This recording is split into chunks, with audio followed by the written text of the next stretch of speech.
प्रिय कबीर आश्रम पर हुए सत्संग में आश्रम के महंत श्री अमर साहेब जी ने बताया है कि जो कार्य भौतिक क्षेत्र का हो या फिर धर्म आध्यात्मिक क्षेत्र का हो, जिसे हमारा मन सोच रहा है कि कल कर लेंगे, लेकिन एक महापुरुष ने लिखा, कल कभी नहीं आता है। कल करे सो आज कर ले। सद्मार्ग भजन भक्ति साधना और आज करने की सोच रहे हो उसे अभी निपटा लें, क्योंकि कल का कोई भरोसा नहीं। कल राम की राजगद्दी राज तिलक होने को था, लेकिन कल जब आया तब राम को 14 वर्ष का वनवास मिला। इसलिए कहा कि यह जग कुछ नहीं क्षण लगता, मम खारा पानी प्रतिकूल का क्षण में मीठा लगने लगता है। कल जो मंडप के नीचे बैठे थे वही आज शमशान में लेटे देखे गए। इसलिए पल में प्रलय होएगी, फिर कब करेंगे। महंत बताते हैं, दक्षिण भारत के रमन महर्षि जब 17 वर्ष के थे तब एक दिन उन्हें लगा हम मर गए, और उसी क्षण से उनका जीवन बदल गया। और खाने पीने भोगने की आशा ही मन इंद्रियों की गुलामी सिखाती है, जो हमारे जीवन को स्वार्थी बनाती, तथा मौत की याद आते ही व्यक्ति इतना जागरूक हो जाता कि बेईमान का समय उसकी आत्मा की आवाज़ आत्मा के भाव से जुड़ जाता। अब जो भी कार्य होंगे सब हृदय के तराजू पर तौलते हुए होंगे, जिसमें आत्म भाव जुड़कर हर कार्य पूजा के समान सच्चा धर्म शुरू हो जाएगा। इसलिए कहा है, जो अपने सच्चे इष्ट और मौत को हरदम सामने देखता, उसकी दृष्टि फिर कभी दुनिया की राग रंग में लगती नहीं। जिसकी दृष्टि में सत्य आत्मा समाया, उसकी दृष्टि लगती नहीं। इसलिए सभी संत महापुरुषों स्वयं जागे और दूसरों को जगाने का कार्य करते रहे। सभी लोगों जागो और अपने सत्य आत्म स्वरूप में स्थित हों, तथा ज्ञान ज्योति अपने हृदय में जलाओ, जिससे अपने हृदय में निस्वार्थ भाव का उजाला प्रकाश हो जाए, जिससे सत्य पुरुषों का संग सानिध्य प्रिय लगने लगे। सज्जन महापुरुषों की अटूट प्रतिष्ठा होती है। हम दोस्तों के साथ स्वर्ग में रहना नहीं पसंद करेंगे, बल्कि 10 सज्जनों के साथ जब हम नरक में रहेंगे तो सज्जन अपने व्यवहार से नरक को भी स्वर्ग बना लेंगे। सत्संग अवसर पर तमाम संत भक्त मौजूद रहे। आइए सत्संग की और कड़ी में अमर साहब जी के विचार सुनते हैं।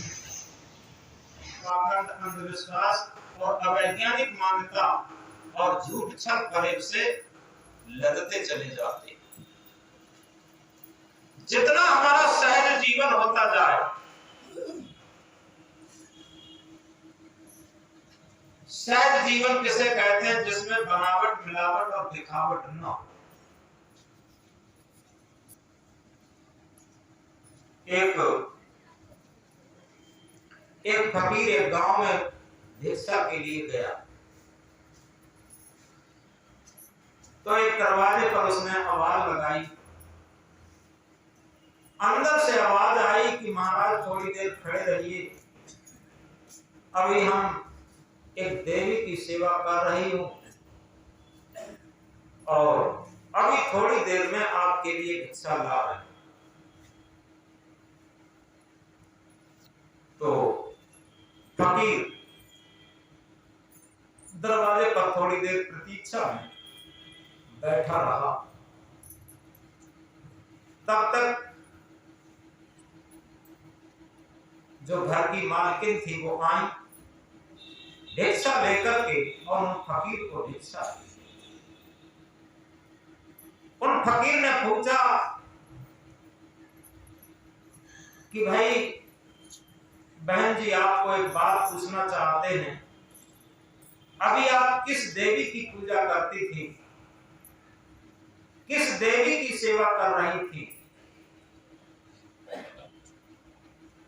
तो उन्होंने कहा, महाराज मैं उस देवी की सेवा कर रही थी जिस देवी से मेरे सुहाग का जन्म हुआ।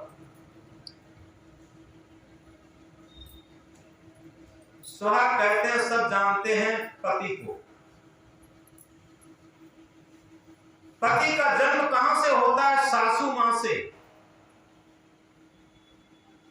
तो उस महिला ने कहा कि हम उस देवी की सेवा कर रही थी जहां से मेरा स्वाद का जन्म हुआ। सासू मां की सेवा कर रही थी, बुजुर्ग सासू मां थी और उसकी सेवा कर रही थी। और जब सेवा पूरी हो गई तब भिक्षा लेकर के उस फकीर के पास पहुंची। इसे कहते हैं जीवन की सहजता, क्योंकि इसमें बनावट मिलावट दिखावट कुछ भी नहीं है। भजन में क्या कहते हैं? घर ही को मंदिर बनाए हैं, मंदिरवा में क्या करके जाए। लेकिन सच बात है, घर को हम मंदिर कहां बना पाते। जिस दिन हमारा घर ही मंदिर बन जाए और घर के सदस्य देवी देवता बनने लगे, उस दिन हमारा भजन भक्ति सेवा और सहज जीवन शुरू हो जाएगा। अभी मैंने शुरुआत में उद्बोधन में क्या कहा था? मुद मंगल में संत समाज देवी और देवताओं। हमारे शब्दों का उद्बोधन यहीं से शुरू हुआ, देवी और देवताओं। आप सब देवी देवता। तो इस तरीके से घर के सदस्य ही देवी देवता के समान होने लगे और उन्हें हम देवी देवता करके मानने लगे, क्योंकि जन ही धन होता, धन धन नहीं होता। इस बात को गहराई से समझा जाए कि ये सच्चा सत्संग होगा, सच्ची भक्ति होगी, सच्चा भजन होगा, कि हम जन को धन नहीं मानते, धन को धन मानते। और ऐसा नहीं आप लोगों की ही बात हो, महात्मा लोग भी चक्कर काट जाते। एक बनारस की सच्ची घटना हम बता रहे। कुछ संत लोग बनारस में रेलवे स्टेशन से उतर करके मार्केट की तरफ जा रहे थे। उधर से एक भक्त में आ रहा था और उसने तुरंत सबके पैर छुए। पैर छू करके कहा कि गुरुदेव, आज हम बहुत देर से प्रतीक्षा में हैं। आज के दिन हम जब तक संतों को भोजन नहीं करा लेते और खूब अच्छी सी दक्षिणा नहीं दे देते तब तक हम भोजन नहीं करते। हम बहुत प्रतीक्षा में थे, कोई संत नहीं मिल रहे। अब संतों के एकदम मुंह में पानी भरा आया कि तो अच्छा मिला।